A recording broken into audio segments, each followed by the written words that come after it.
eu era criança e eu comecei a ter contato com o noticiário, ver telejornal, eu não entendia muito bem quando diziam nas notícias que o governo não tinha dinheiro, que o país estava quebrado, estava endividado.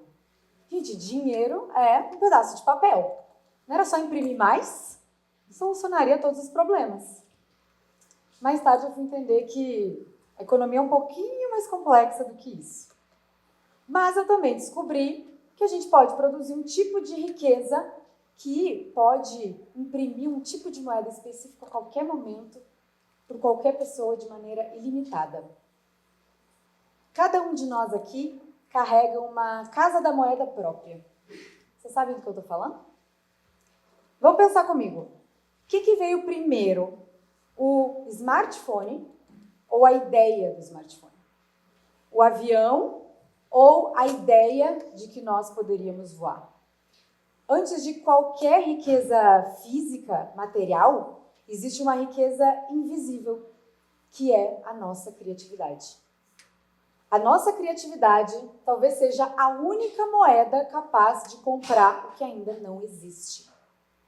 O dinheiro ele é muito poderoso, de fato. Ele pode comprar muita coisa. Um carro, uma casa, passagem aérea. Mas ele não pode comprar a próxima tecnologia.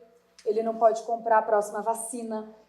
Ele não pode comprar a próxima solução para o próximo problema. Porque eles ainda não existem.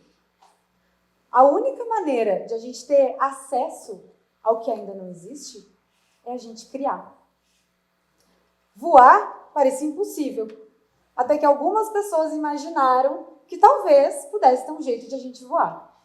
E aí a pergunta, será que a gente pode voar, se transformou em como a gente pode voar? Até certo tempo, se pensava que a comunicação dependia de distâncias físicas, pequenas distâncias físicas, ou mesmo de fios. Até que algumas pessoas imaginaram que talvez a gente poderia transmitir sinais de comunicação pelo ar. E no início dos anos 2000, não faz muito tempo, um adolescente numa comunidade pobre do Malawi pensou que talvez ele pudesse transformar um monte de sucata em um moinho de vento capaz de gerar eletricidade e salvar a comunidade dele da seca e da fome. Ele não tinha dinheiro, ele não tinha acesso a laboratórios equipados, ele só tinha imaginação, foi adquirindo muito conhecimento de maneira autodidata e tinha também a disposição de tentar. A criatividade comprou para aquela comunidade algo que aquela comunidade não tinha dinheiro para adquirir. Tá, mas o que é, afinal, a criatividade?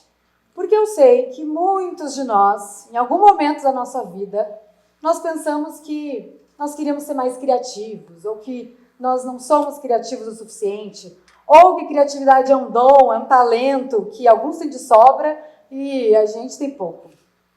A ciência ela vem estudando a criatividade já há muito tempo e ela nos conta uma história bem diferente. Para o nosso cérebro operar de maneira criativa, é necessário basicamente 2 elementos. O primeiro, repertório.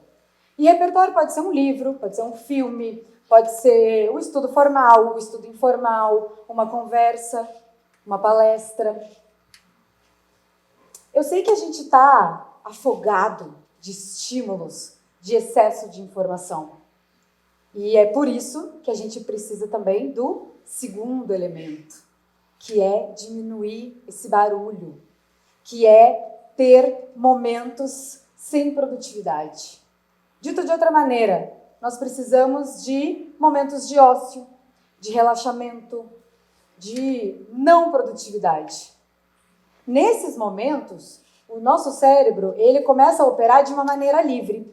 E aí ele vai começar a organizar toda essa bagunça das informações que a gente foi adquirindo. E aí ele vai filtrar, vai decidir o que fica, o que sai, o que parece ser relevante, o que parece não ser relevante. E ele começa a conectar informações que pareciam separadas, distantes. É por isso que a gente tem muitas ideias no banho. Não é coincidência, não é porque o mundo é cruel e faz a gente ter ótimas ideias quando a gente não pode anotar. Não é por isso. É porque o banho ainda é um dos poucos momentos em que a gente se permite relaxar, não pensar em nada específico. Apesar de que eu já sei de pessoas que colam o celular no box e ficam escutando podcasts e vídeos. Então, até o momento do banho está ameaçado. Mas, gente, a criatividade ela é muito simples. Ela é um processo que precisa de matéria-prima, de insumo e de condições adequadas para funcionar. E se a criatividade é uma moeda, talvez a única moeda, que pode comprar o que ainda não existe, e todos nós temos capacidade criativa, então quer dizer que nós todos temos uma casa da moeda própria que pode produzir ideias ilimitadas. E tem um detalhe muito bacana nessa história, porque a criatividade como riqueza, ela não segue a lógica do acúmulo. E ela não me deixa mais pobre se eu compartilhar. Ninguém fica mais pobre de compartilhar ideias. Pelo contrário, as ideias crescem. Vamos pensar em algumas grandes ideias ao longo da história.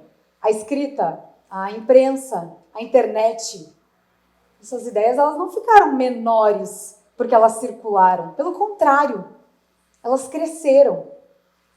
As boas ideias elas vão formando um capital criativo que rende juros se a gente aplicar, adaptar, compartilhar as ideias.